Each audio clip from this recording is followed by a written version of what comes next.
Hey everyone, thanks again for listening to another episode of The Future of Construction. Today I'm speaking with Francis Hester, the CEO of Captain Hook Dumpster Rentals.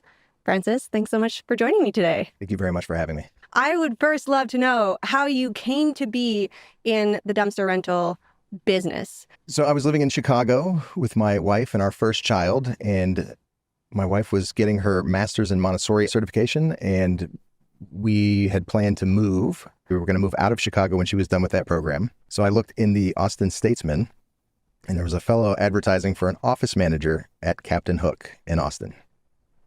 And I don't remember if it was the way that he wrote it or the words that I read, but somewhere in there I thought, no, this guy wants out.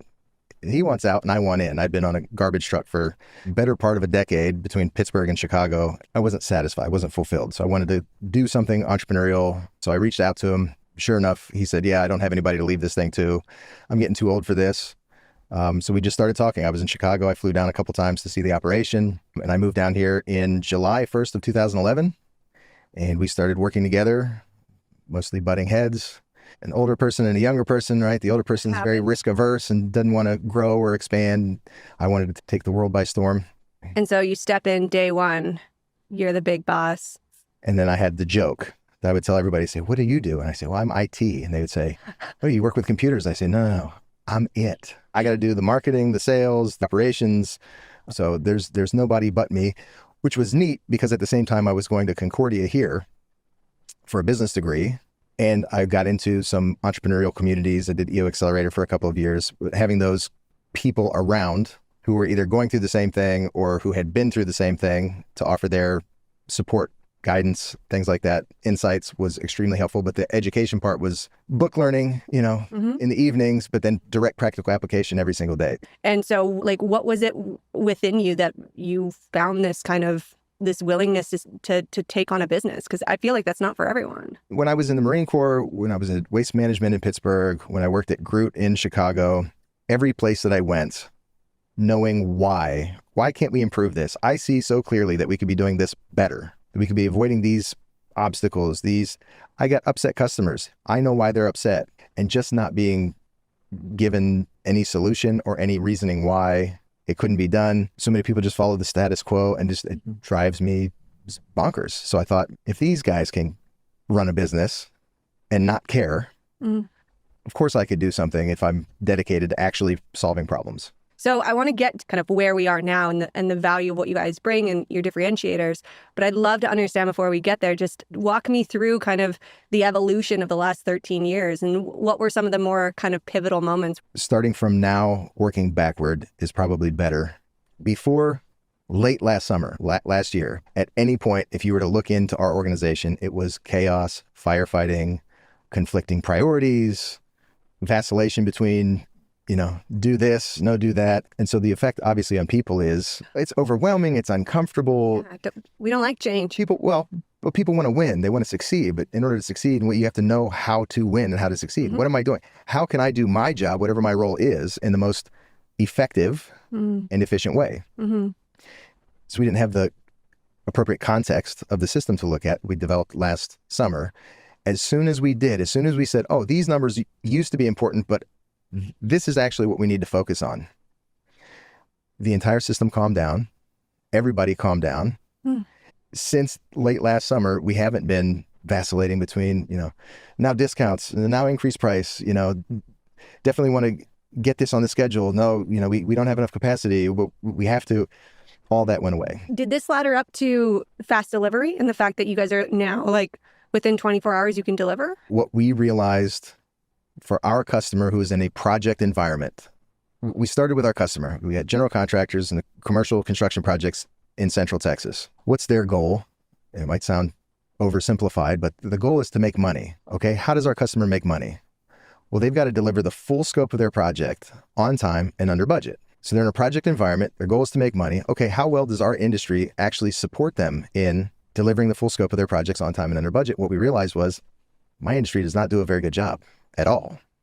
How did you know that? Many of us operate the exact same. There's not a lot of differentiation. Chloe, put your stuff in my metal box instead of their metal box. Got it. None of us really know what our system is, how to perform in a reliable and consistent way for our customer. Everybody's performance is terrible, to be frank. I mean, we perform sometimes well, but oftentimes we get over our skis, and so lead time gets kind of pushed out, and now you're deciding who to service and who not to serve. But we all operate about the same.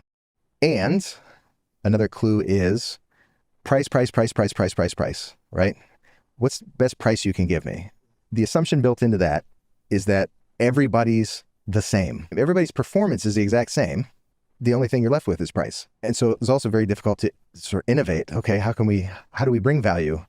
We're bringing a big metal box to put garbage in, and then we're removing a big metal box with garbage in. Well, it turns out reliability is crucial. It's crucial to our customers who are in a project environment that have to drive these projects to completion as near the due date as they can get it and maintain whatever estimates or budgets that they set from the beginning. What we were able to do with that understanding was we were able to figure out how to deliver consistent, reliable performance. So what we offer now is a next day guarantee. If we're not there by the end of the next business day, we discount 25% for every day that we're late. And we track it. And this year we've got a 98.23, I think, percent on-time completion rate. And we count all misses. If we show up and the gate is locked, if we show up and there's vehicles parked in the way and we can't service it, we still count that as a miss.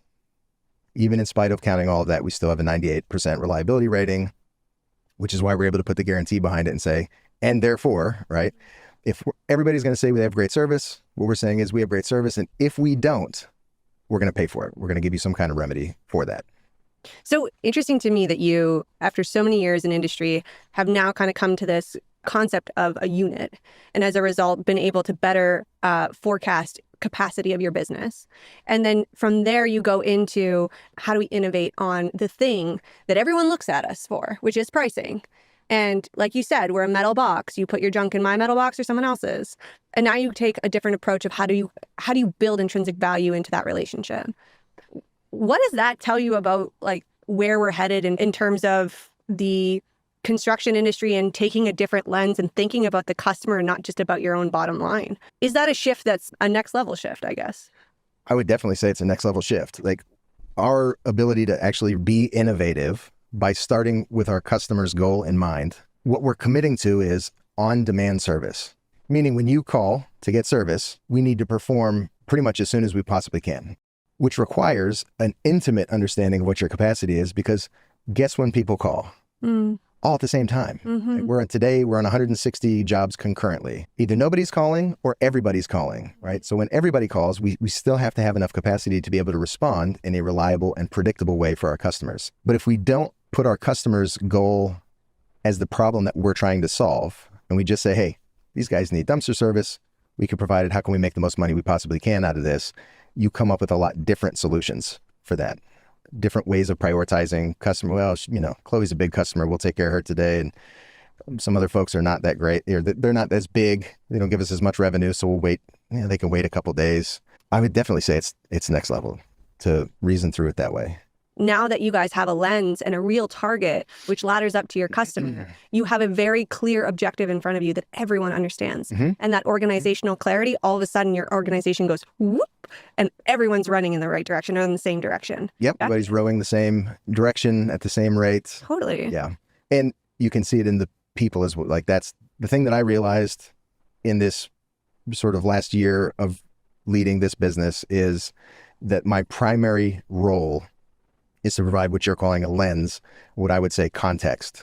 If we have the appropriate context and we realize that we're a part of a whole, what that means is I realize that my outputs are the inputs of another subsystem within this organization. And so they kind of become my customer, right? And I've got to collaborate with them to make sure that they're getting their deliverables on time and at a high enough quality that they can produce their outputs and so on and so forth. But that context or the lens is, I think, the most important thing from a human perspective. Like that gives everybody the good feeling about coming to work. Hey, I accomplished today. Why?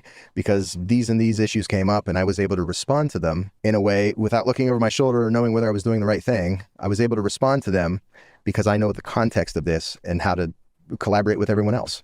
Totally. Have you always been an early adopter? Yeah, okay. I'm on the front end of the early majority. I would not consider myself. Oh, I'm a total laggard, by the way. Are you? Oh, yeah. I will fight change tooth and nail until it's mine.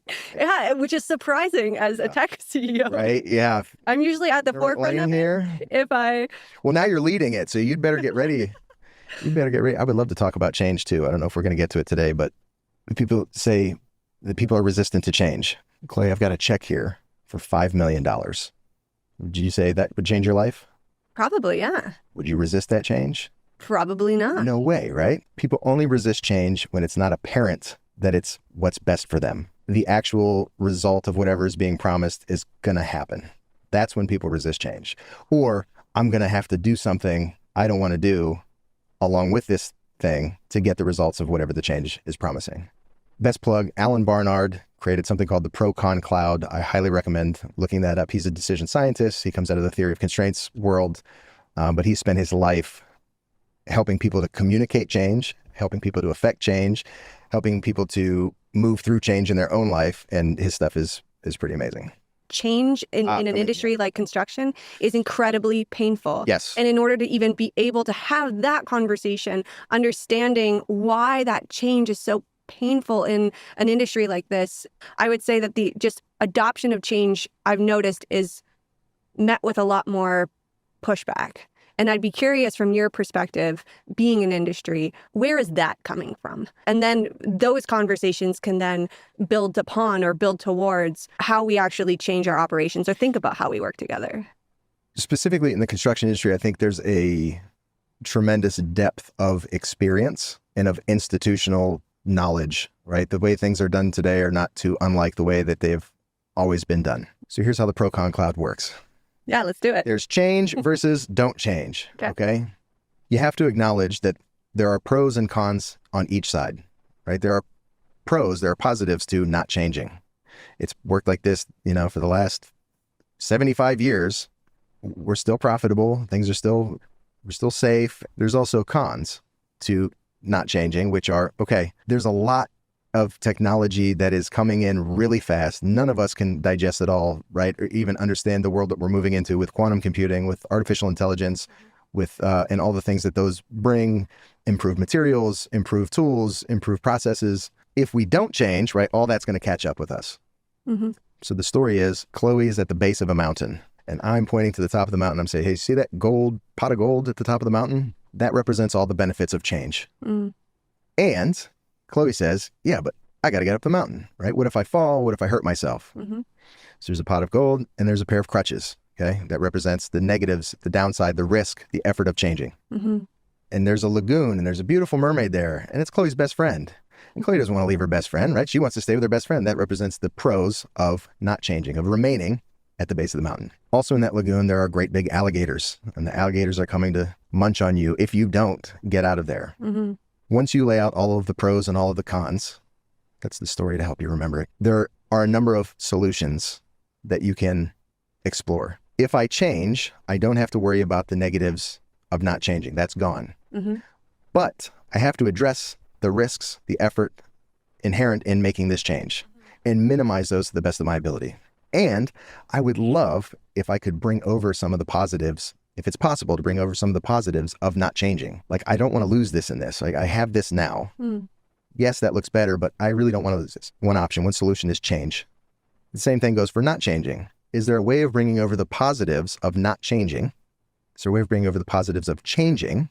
I don't have to worry about the risks inherent in changing if I'm not going to change, right? Mm-hmm. Is there any way I can bring over and how do I address these problems that are coming up? The longer I stay in this position, is there a way of minimizing that? So you've got two solutions so far. You can change or you cannot change. Mm-hmm, mm-hmm. There's another one, though, that says, okay, if I look across these positives, what's the overarching theme here? What is it that I really want to get, ultimately, sort of distilled down? And what's the theme across these cons, these negatives? What's the overarching theme here that I'm trying to avoid? Maybe I can set a if, then, when, right? Or so long as these conditions are true, I have no reason to change.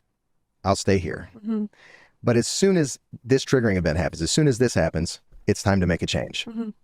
And the last one is, okay, looking at what I'm trying to get most, looking at what I'm trying to avoid, is there something I haven't even considered yet? What's forcing me into this box where I feel like it's a binary decision, right? Is there some other solution? Is there some other thing that I can do that would eliminate this need to make a decision between this specific change or not change that I'm making? In the construction industry, the mermaid is beautiful, and the alligator is not quite big enough, not quite close enough, right, to make it obvious that this is the best course of action. So the people who are hiking the mountain. Mm-hmm. What do they see that the people who are hanging out by the alligator, like the lagoon with the mermaids and the alligators, what are they seeing that those aren't? To them, the alligator is big enough and close enough. Either the pot of gold is big enough, right, to warrant the journey, the adventure, or the crocodiles, the alligators are big enough or close enough that they see the danger of sticking around, or some combination of both. But also, they've found a way of maintaining some of the positives of things, so they don't feel like they're losing out. They can still remain in this world. They still get the benefits of whatever the current condition is. And they've found a way of minimizing the risk or addressing the risk inherent in that journey. So they've done as much as they can. As long as everything's on the table and everything is clear, one could very easily reach the decision like, okay, let's go for this pot of gold. Let's do it. We've addressed everything. And we've even looked forward to say, okay, here's all the potentially negative things that could happen. What will we do if this happens? What will we do if we reach this problem? We've thought through it all. Then it becomes apparent which decision gets you the most of what you want and the least of what you don't want. Mm-hmm, mm-hmm. And I think maybe what's a challenge in this new world, this new age of data and technology, is that from my vantage point, I see folks that are coming up against some huge crocodiles that they think are small crocodiles. But with how quickly technology is growing and building, without being part of the team that's not even, you don't need to be the first set of, of alpinists going up that mountain. Right. But you should set off on an expedition. And you should at least start seeing what the climb could look like, because the alligators are only growing and the mountain is only becoming more and more populated. And if you don't start learning how to bring this into your space, companies that may not even exist today are going to be eating your lunch in 5 to 10 years. And if we're looking at companies that grow in that kind of time frame, I talk to companies all the time that are like, our objective is to grow, to say 50% revenue in the next 2 to 3 years. And then in the next 10 years, we want to double. Okay, well, in 10 years, if you want to double, then you better start looking now at how do you start scaling that mountain, because that's where that pot of gold is. That pot of gold is not next to the lagoon. Right. So are you saying that they don't see the alligators the way you do, or that they don't appreciate? I guess so. And that's what I'm trying to learn is like... If you're the one trying to affect change, ultimately what you want is not necessarily to climb the mountain if it is in fact not the best course of action, right? We want the best for anyone who's in our life, whether that's customer, friends, family, you name it, right? Our teams. But it's our responsibility to unfold it in a way that they appreciate the size or magnitude of the alligators. Right? We've got to do a good enough job explaining the dangers of things that are coming. And we have to listen and hear when they say, yeah, but look, if I do that, right? What's the risk? All this, look, I don't have the cash to make this kind of investment. I don't have the resources, right? Most of my day is filled solving problems and putting out fires, in my current organization. Now we're adding, right? So either I've got to staff that, or I've got to replace myself to be able to handle this. If we want to drive change, have to make sure it's a complete picture to help people make the best decision for them. We much rather them say, I hear everything you're saying and I see those alligators coming, and you know what? We don't care. They could eat me, right? But it's our responsibility. We need to take the responsibility on to present it in such a way that it is clear, that we get somebody else on the same page as where we're at. They also might not appreciate what the pot of gold actually is. And I think I heard you say it.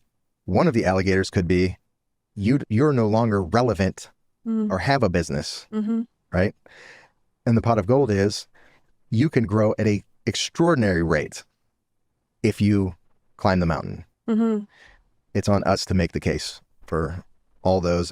But to fill it out, you've got to have a conversation with people and be listening for where each sort of piece goes. And because we might miss something that's very easy, something that they're holding on to, something that people hold on to in not wanting to change, that could be very easily solved. Or some risk that you know how to fix, you know how to mitigate, you know how to downplay. That they don't. Yeah. So it's in presenting it sort of in this way that we can help people make change, positive change. So now you've recently had an experience, and I'm super excited for you to talk about it, where you've already started up this mountain. And let's maybe call it a tech mountain at this point, where you're looking at different software, right? And you're starting to kind of combine and figure out how do you use all of these pieces together. And so talk about, okay, you've gone through the process of, do we stay at the lagoon or we start climbing? Mm-hmm. Mm-hmm. And now we're at the stage where we've said, let's start climbing. And we've decided, okay, what does climbing look like? What do we, where do we start? And so tell me a bit about that journey. Tell me a bit about what you've learned trying to even just digitize your company. So I made many, many, many mistakes. Bringing up some PTSD. Yeah. I made a lot of technological mistakes in the little over a decade that I've led this company. So we're actually in the process of de-teching to a certain extent right now. Bill Gates had a quote about the application of technology in business.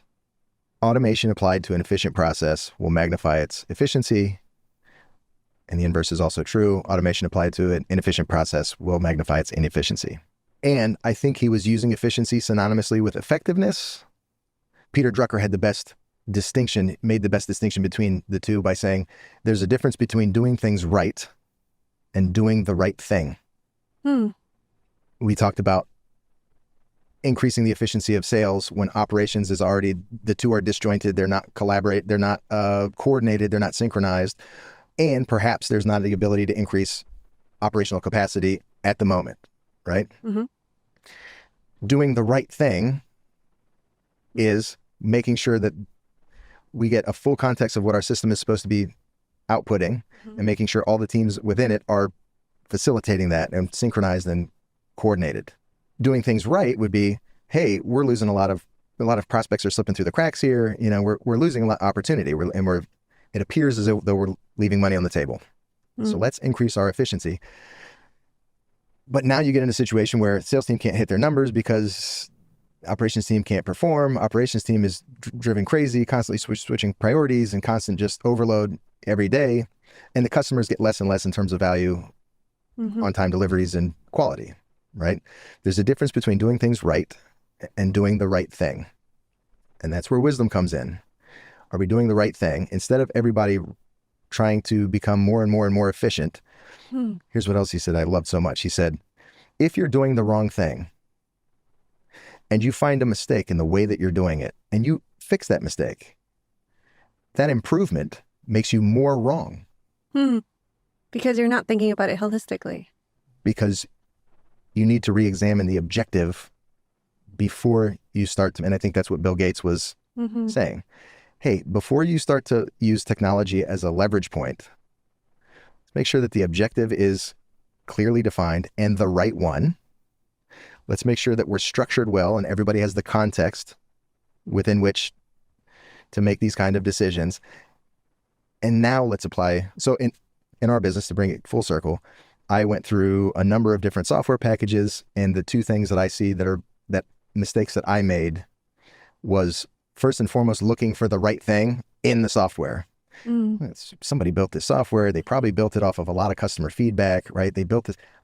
I'm going to learn something just through implementing this software. I'm going to learn something about my own system and a better way to run it. And I think it happens a lot. And the second thing is efficiency is good no matter what, right? So if we bring in a software and it makes us more efficient, right? If we can do more with less, it's a net positive. Yes, but without that objective, it's even worse than that. Because if that objective is wrong, and now we're more efficiently pursuing the wrong objective, you've dug yourself further. It's even right. So technology becomes a lever in the wrong way. Yes, you're getting farther from being more effective.